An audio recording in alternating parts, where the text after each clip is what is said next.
Hello students. तो चलिए आज हम चल रहे हैं आपको हनी ड्यू से chapter number 5 the summit within. The summit within.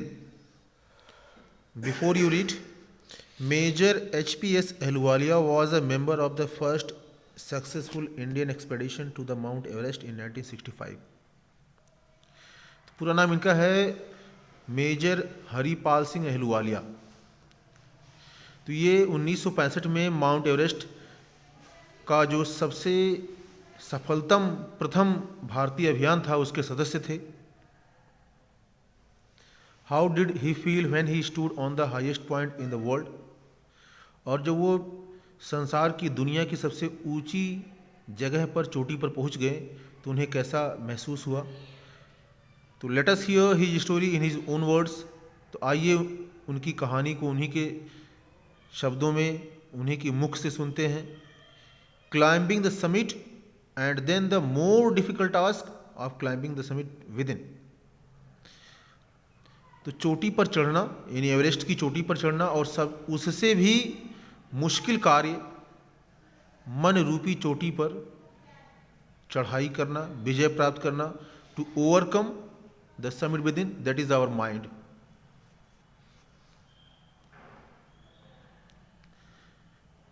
तो चलिए टेक्स्ट पढ़ते हैं। All the emotions which surged through me as I stood on the summit of Everest looking over miles of panorama below us, the dominant one I think was humility. तो जितनी भी भावनाएं थी मेरे मन में, जितनी भावनाएं थी वो सभी हिलोरे मार रही थी। Surged means rose, arose suddenly and intentionally. तो मेरे मन में जितनी भी भावनाएं थीं वो मेरे मन में हिलोरे मार रही थीं, उठ रही थीं। कब? As I stood on the summit of the Everest. जैसे ही मैं एवरेस्ट की चोटी पर खड़ा हुआ, वहाँ पर पहुँचा, तो मेरे मन में जो एहसास था, जो इमोशंस थे, जो भावनाएं थीं वो एकदम हिलोरे मार रही थीं, एकदम उठ रही थीं। It means I was overjoyed. मैं बहुत ज़्यादा खुश था, आनंदित था। Looking over miles of panorama below us, यानी हमारे नीचे जो एक शानदार दृश्य दिखाई पड़ रहा था, एक दृश्य। पनोरमा मीन्स होता है view of a wide area, मतलब एक लंबे चौड़े भूभाग का जो दृश्य होता है, परिदृश्य जो हमारे नीचे दिखाई पड़ रहा था। और उसमें जो सबसे एक प्रमुख चीज़ थी जो मैंने सोचा, जो मैं सोचता हूँ, वो क्या थी? वॉज ह्यूमिलिटी, विनम्रता। तो humility means meekness.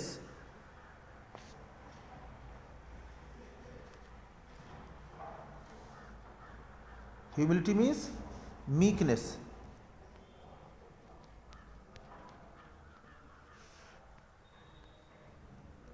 The physical in me seem to say, और जो मेरे अंदर का जो शारीरिक सामर्थ्य था, मेरे अंदर का जो एक शरीर था, शारीरिक सामर्थ्य, फिजिकल एबिलिटी की बात हो रही है, वो ऐसा कहता हुआ लग रहा था, थैंक गॉड, ईश्वर का धन्यवाद, इट्स ऑल ओवर, कि ये कार्य जो था, चढ़ाई करने का कार्य, एवरेस्ट पर चढ़ने का कार्य, ये पूरा हो गया।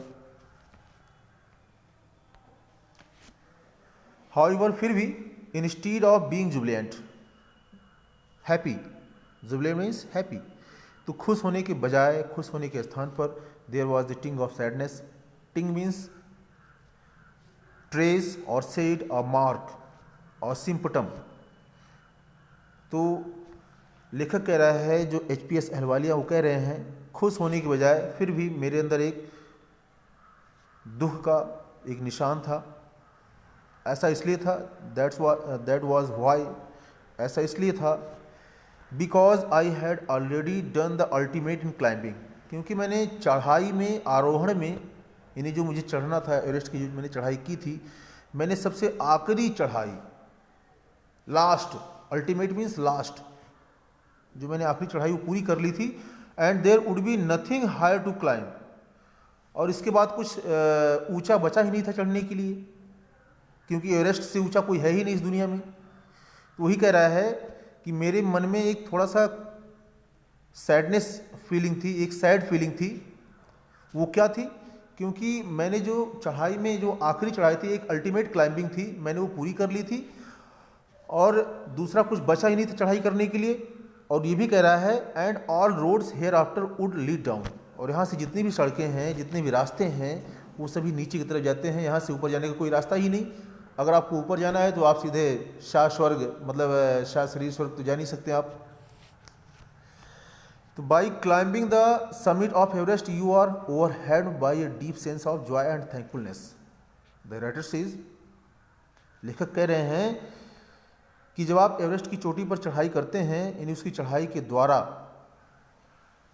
आप इतने ज़्यादा आनंदित हो जाते हैं, ओवरहेल्म्ड, ओवरजॉयड, ओवर प्लेजर, आप इतने ज़्यादा खुश हो जाते हैं, आपके मन की, आपकी अंतरात्मा इतनी खुश हो जाती है, किसके द्वारा? By a deep sense of joy, आनंद की एक गहरी अनुभूति के द्वारा, एंड थैंकफुलनेस, कृतज्ञता। तो एवरेस्ट की चढ़ाई के द्वारा आप आनंद और कृतज्ञता की एक गहरे अनुभूति के द्वारा खुश हो जाते हैं, भाव विभोर हो जाते हैं। इट इज़ द जॉय, एक ऐसा आनंद है विच लास्ट्स अ लाइफ टाइम, जो कि पूरे जीवन भर सतत निरंतर चलता रहता है। यानी ये जो अनुभव होता है, दिस एक्सपीरियंस नेवर एंड्स, कभी नहीं खत्म होता है। The experience changes you completely, और अनुभव, चढ़ाई करने का अनुभव, एवरेस्ट पर जाने का अनुभव आपको पूरी तरह से बदल डालता है। The man who has been to the mountains, और वो इंसान जो पहाड़ों पर चढ़ाई कर चुका है, जो पहाड़ों पर गया है, is never the same again, वो कभी दोबारा एक जैसा नहीं रहता है, एक समान नहीं रहता है। मतलब उसकी जो इमोशनल, उसकी फिजिकल, जितने भी उसके फीचर्स होते हैं, सारे बदल जाते हैं। आपके सोचने का नज़रिया, एटीट्यूड ऑफ योर फीलिंग, सब कुछ आपका बदल जाता है, क्योंकि एवरेस्ट की चढ़ाई करना इतनी आसान चीज़ नहीं है। As I look back at life, और जब मैं जीवन में दोबारा मुड़कर देखता हूँ एवरेस्ट पर चढ़ाई करने के बाद, I can not help remarking, तो मैं बिना टिप्पणी किए मैंने रह नहीं सकता, अबाउट द अदर समिट, जो दूसरी चोटी है। और वो किस चोटी की बात कर रहे हैं? जो आपके चैप्टर का नाम है the summit with in, means हमारे अंदर की चोटी, यानी the summit of the mind, the top of the mind, यानी मन रूपी चोटी की बात हो रही है। The summit of the mind, जैसा कि उन्होंने यहाँ पे लिखा भी है, the summit of the mind, यानी मन रूपी चोटी। नो लेस फॉर्मिडेबल मीन्स फियरफुलनेस, कह रहे हैं ये उससे भी भयंकर है। इस पर चढ़ाई करना आसान है। It is not easy, it is not easier to climb on it, यानी आप एवरेस्ट पर चढ़ाई कर सकते हैं, लेकिन मन रूपी चोटी पर चढ़ाई करना, उस पर विजय प्राप्त करना, to overcome, to win the summit of mind, it is very difficult task and no easier to climb, और चढ़ना भी आसान नहीं है। तो मन एक ऐसी चोटी है जिस पर इंसान के लिए विजय प्राप्त करना बहुत मुश्किल है, असंभव नहीं है। It is not impossible to climb the summit of the mind, but it is very difficult task. Even when getting down from the summit, जब आप चोटी से उतर रहे होते हैं, once the physical exhaustion had gone, और एक बार जब आपकी जो शारीरिक थकान है जब चली जाती है, खत्म हो चुकी होती है, चूँकि you are overwhelmed, you are overjoyed by the climbing, तो आई बिगेन, लेखक कह रहा है, I begin asking myself the question, मैंने अपने आप से प्रश्न पूछना शुरू किया, मैंने अपने आप से प्रश्न पूछा मैंने, why I had climb Everest, कि मैंने एवरेस्ट की चढ़ाई क्यों की। Why did the act of reaching the summit have such a hold on my imagination, और जो एवरेस्ट पर जो चढ़ाई करने का कार्य था, उसने मेरी इस कल्पना पर, मेरे इस दिमाग पर इतना छाप क्यों डाला। It was already a thing of the past, और ये तो एक गुजरे ज़माने की बात हो चुकी है। समथिंग डन एस्टरडे, और कह रहे हैं कि ऐसा कुछ कार्य जो मैंने अभी कल ही किया हो। विद एवरी पासिंग डे, और हर गुजरते दिन के साथ साथ, it would become more remote, remote means distant. तो ये जो मेरी याददाश्त है, मेरी जो मेमोरीज़ हैं अबाउट द माउंट एवरेस्ट, कह रहे हैं कि ये हर गुजरते हुए दिन के साथ साथ दूरस्थ होती चली जाएगी, रिमोट होती चली जाएगी, मतलब डिस्टेंट, दूरस्थ, यानी मेरी जो याददाश्त से, मेरे स्मृतियों से ये ओझल हो जाएगी। And then what would remain, और तब क्या बचेगा? ये अपने आप से प्रश्न पूछ रहे हैं, क्या ऐसा होगा? Would my memories fade slowly away, क्या मेरी जो स्मृतियाँ हैं, मेरी जो याददाश्त है, वो धीरे धीरे मुरझा जाएगी, धीरे धीरे खत्म हो जाएगी। ऑल दीज थाट्स, और ये सभी विचार जो मेरे दिमाग में आ रहे हैं, led me to the question myself, तो मुझे उस प्रश्न की तरफ ले गए, स्वयं की प्रश्न की तरफ, as to why people climb mountains, कि लोग पहाड़ों पर, पर्वतों पर चढ़ाई क्यों करते हैं। तो यहाँ पे एक ये आंसर कर रहे हैं, रिप्लाई कर रहे हैं, it is not easy to answer the question. कह रहे हैं कि इस प्रश्न का जवाब देना, इस प्रश्न का उत्तर देना आसान नहीं है, और जो सबसे साधारण जवाब है, द सिंपलेस्ट आंसर, जो सबसे सस्ता, जो सबसे साधारण जो उत्तर है, वुड बी, वो होगा, एज अदर्स हैव सेड, जैसा कि अन्य लोग भी इसके बारे में बता चुके हैं, बिकॉज इट इज़ देयर, क्योंकि ऐसा होता ही है। इट प्रेजेंट्स ग्रेट डिफिकल्टी, कह रहे हैं कि ये इसमें बहुत कठिनाई आती है, ये बहुत कठिनाई पेश करता है। मैन टेक्स डिलाइट, और इंसानों की एक फितरत होती है, इंसानों की एक इच्छा होती है, उसे प्रसन्नता मिलती है in overcoming obstacle. Obstacle means hurdles, बाधा, रुकावट, यानी इंसान के मार्ग में जो रुकावटें आती हैं, इंसान उस पर विजय प्राप्त करने में उसको बहुत खुशी मिलती है। इंसानों की एक फितरत है, उसकी एक कह सकते हैं कि मानसिक मजबूती है, कि अगर इंसानों के पास अगर कोई डिफ़िकल्टी है, कोई कठिनाई है, तो उन्हें फेस करने में उन्हें बहुत मज़ा आता है, उन्हें बहुत आनंद होता है। The obstacles in climbing a mountain are physical, और किसी पहाड़ की चढ़ाई करने में जो ऑब्स्टिकल है, जो बाधा है, वो क्या है? फिजिकल है, शारीरिक होता है। आगे और बता रहे हैं वो, अब यहाँ पे a climb to a summit means, यानी किसी चोटी पर चढ़ने का मतलब होता है इंडोरेंस, सहनशीलता, परसिस्टेंस, जिद, हठ है, एंड विल पावर, और इच्छा शक्ति। The demonstration of these physical qualities, और इन शारीरिक गुणों का जो प्रदर्शन होता है, इज नो डाउट एक्सेलरेटिंग, निसंदेह इसमें खुशी नहीं होती है, निसंदेह, no doubt accelerating, as it was for me also, कह रहे हैं कि जैसा कि मेरे साथ भी हुआ, निसंदेह ये क्या होता है, इसमें बहुत खुशी मिलती है, इज नो डाउट एक्सेलरेटिंग, इसमें कोई मतलब संदेह नहीं है कि इसमें खुशी नहीं होती, मतलब इसमें बहुत खुशी मिलती है अगर आप इन गुणों का प्रदर्शन करते हैं। कौन सी गुण इसमें बताया है लेखक ने? Endurance, persistence, will power. If you have these qualities, यदि आपके पास ये गुण हैं, you can overcome the summit of the mind, the summit of the world. I have a more personal answer to the question. तो ये बता रहे हैं कि मेरे पास इस प्रश्न का एक व्यक्तिगत उत्तर है। फ्रॉम माई चाइल्डहुड, बचपन से ही, I have been attracted by mountains, पहाड़ों के प्रति मेरी रुचि रही है, मेरा एक लगाव रहा है, अट्रैक्शन रहा है। आई हैड बीन मिजरेबल, मुझे दुख हुआ, कष्ट हुआ, लॉस्ट, यहाँ तक कि मैं एक तरह से खो भी गया। व्हेन अवे फ्रॉम माउंटेन्स, जब मैं पहाड़ों से दूर रहा। तो ये कह रहे हैं कि बचपन से इनका पहाड़ों की तरफ एक झुकाव रहा है, एक लगाव रहा है, और बता रहे हैं कि जब वो पहाड़ों से दूर रहे थे तो उनको बहुत कष्ट हुआ, जैसे लग रहा है कुछ गायब हो गया हो। इन द प्लेन्स, यानी मैदानों पर जब वो रहे थे, जब मैदानी भागों में रहे थे, भारत के मैदानी भागों में पहाड़ों से दूर, तो इन्हें बहुत कष्ट हुआ। It means he was deeply attached to the mountains. आगे ये बता रहे हैं, mountains are nature at its best.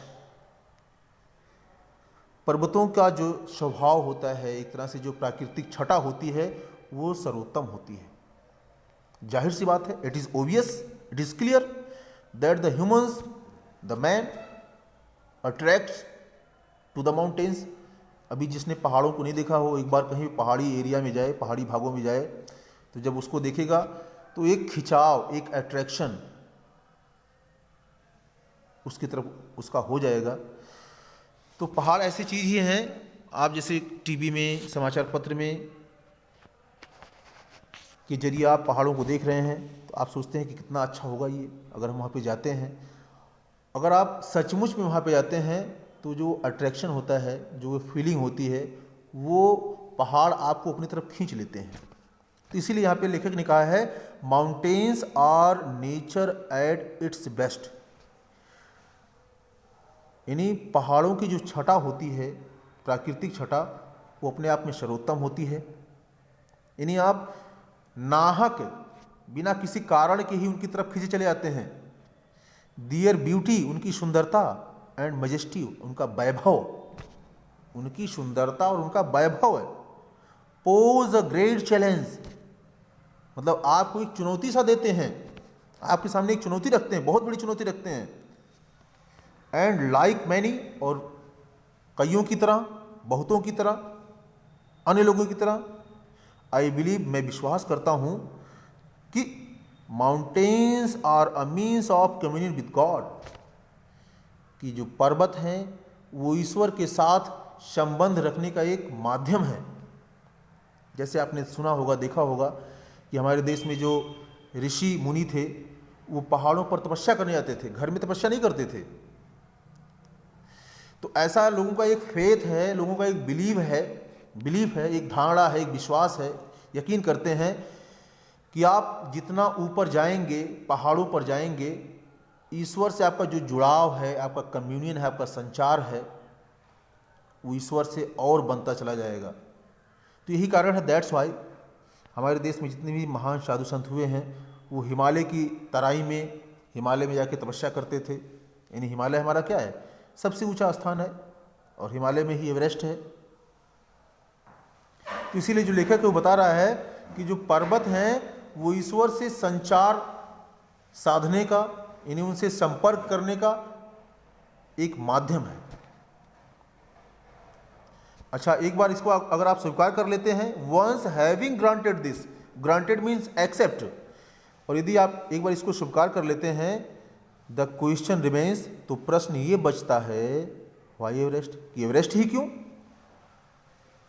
क्योंकि ये सबसे ऊंचा है, सबसे शक्तिशाली है, और इसने and has डिफाइड many previous attempts, इसने कई पिछले प्रयासों को ध्वस्त किया है, फ्रस्ट्रेटेड, रिजेस्टेड, रोका है।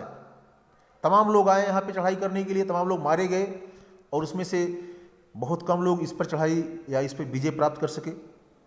It takes the last ounce of one's energy, और जो व्यक्ति इस पर चढ़ने जाता है उसकी ऊर्जा का सबसे आखिरी हिस्सा इसमें लग जाता है। यानी आपको अपनी ऊर्जा, पूरी की पूरी ऊर्जा आपको इसमें लगानी पड़ती है। It's a brutal struggle,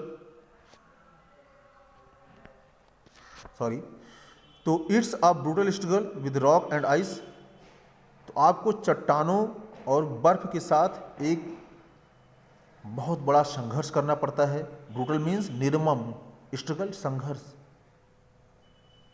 once taken up, और अगर आप एक बार फैसला लेते हैं, it cannot be given up halfway, even when one's life is at stake, stake means सूली। तो यदि आप एक बार चढ़ाई करने का फैसला कर लेते हैं, तो चाहे आपका जीवन भले ही सूली पर क्यों ना हो, आपका जीवन भले ही दांव पर क्यों ना लगा हो, तो आप इसे बीच रास्ते में, आधे रास्ते में नहीं छोड़ सकते हैं।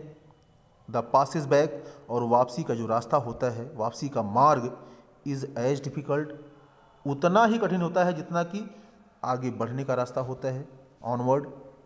और तब when the summit is climbed, जब आप समिट पर चढ़ाई कर लेते हैं, देयर इज़ द एक्सहेलरेशन, तो वहाँ पे एक खुशी का भाव होता है, happiness. एक्सहेलरेशन means happiness.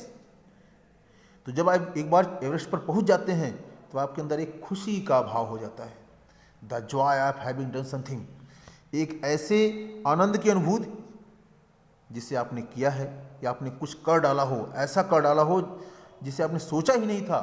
The sense of a battle fought and one, मतलब आपने एक लड़ाई लड़ी और उसको आपने जीत लिया। There is a feeling of victory and of happiness, तो एक जीत और खुशी की एक आपके पास अनुभूति होती है जब आप एवरेस्ट की चढ़ाई कर लेते हैं। तो ठीक है, आप लोगों को आज के लिए बस इतना ही बेटा। जो मैं वीडियो भेज रहा हूँ उसको आप ध्यान से, केयरफुली आप वॉच कीजिएगा और ध्यान से सुनिएगा और अपने कमेंट्स देना ना भूलें। Thank you, have a fine day.